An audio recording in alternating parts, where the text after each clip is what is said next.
नमस्कार मित्रांनो, तुमचं आपल्या चॅनलवर स्वागत आहे. मित्रांनो, आज मुंबई उच्च न्यायालयाने नवीन जाहिरात प्रसिद्ध केली आहे. चला तर या व्हिडिओमध्ये आपण कोणती आहे ती जाहिरात आणि किती पद आहेत ते बघूयात. आपण बघू शकता जाहिरात ही 27 पदांसाठी आहे, तर 7 पद वेटिंग लिस्टसाठी आहे. आणि इथे बघू शकता पद आहे असोसिएट म्हणून बॉम्बे हायकोर्टमध्ये. ओके, बघा वेकंट पोस्ट आहेत 28 आणि एक पोस्ट आहे अपंगासाठी आणि जाहिरात आहे 27 पदांसाठी. तसेच पगार आहे 92,960 ते 1,36,520 रुपये. त्याच सोबत नियमानुसार बाकी अलाउन्सेस पण मिळतात. एज लिमिट आहे मिनिमम 21 वर्ष आणि जास्तीत जास्त 43 वर्ष. आणि जे आधीच मुंबई उच्च न्यायालयात काम करतात त्यांना एज लिमिट नाहीये.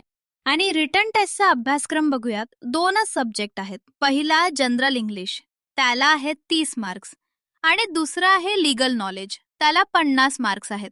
तसेच लीगल ऍक्टला 20 मार्क्स आहेत. आणि या परीक्षेसाठी फीज आहे 1,000 रुपये. आणि शॉर्टलिस्ट बद्दल त्यांनी नक्की असं काही सांगितलेलं नाही. ते कधीही आणि कोणत्याही टप्प्यावर लावू शकतात. यात आहे. तर मित्रांनो, अशाच जाहिरातीसाठी आणि सरळ सेवा, MPSC, तलाठी भरती, पोलीस भरती, सर्व सरकारी नोकरीचा अभ्यास करत असाल तर आपल्या चॅनलला सबस्क्राईब करा. धन्यवाद.